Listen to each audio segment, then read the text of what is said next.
Assalamualaikum warahmatullahi wabarakatuh. Selamat sore.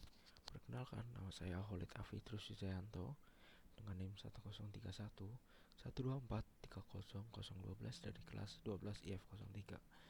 Di sini izinkan saya memaparkan materi berupa peubah acak yang berisi definisi peubah acak, fungsi peluang dan fungsi distribusi diskret, dan ekspektasi serta varians pada satu contoh soal. Berikut adalah soalnya. Sebuah koin seimbang dilempar dua kali. Misalkan X adalah jumlah sisi gambar yang muncul. Maka tentukan pertama peubah acak X dan nilai-nilai yang mungkin. Yang kedua fungsi peluang P di mana X sama dengan X. Dan ketiga kita menentukan fungsi distribusi Fx sama dengan P X lebih kecil sama dengan X. Yang keempat ekspektasi EX dan varians var X. Yang pertama kita perlu mendefinisikan dulu peubah acaknya. Nah, peubah acak X itu adalah fungsi yang memetakan hasil percobaannya ke bilangan rel. Pada soal ini X-nya itu berupa jumlah sisi gambar pada dua kali lemparan koin. Nah, jadi nilai X yang mungkin muncul itu 0, kemudian 1, kemudian 2. Selanjutnya kita menghitung fungsi peluang atau PMF dengan ruang sampel berupa AA, kemudian AG, kemudian GA, kemudian GG, sehingga kita dapatkan tabel berupa X0.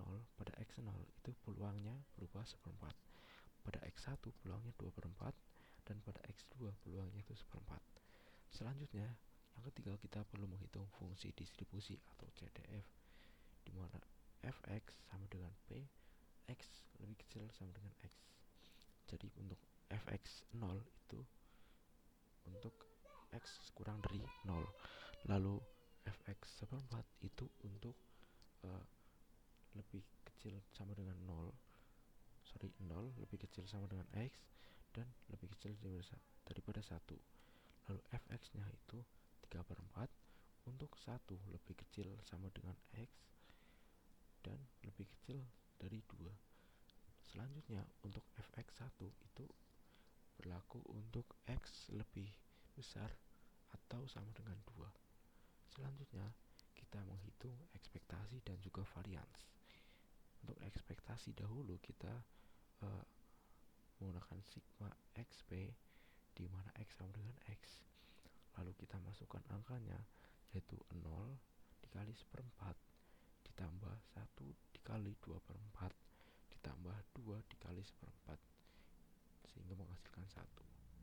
Lalu untuk varians di sini var X itu sama dengan EX kuadrat dikurangi EX kuadrat, sehingga EX kuadrat itu 0 ditambah 1 dikali 2/4 ditambah 4 dikali seperempat yang hasilnya itu 1,5. Lah, lalu selanjutnya dari 1,5 ini kita kurangi dari 1 kuadrat sehingga menghasilkan 0,5. Sekian materi yang dapat saya sampaikan yang berupa latihan soal. Bila ada kekurangan penjelasan ataupun kesalahan dalam tutur kata, saya mohon maaf. Terima kasih yang sebesar-besarnya. Wassalamualaikum warahmatullahi wabarakatuh.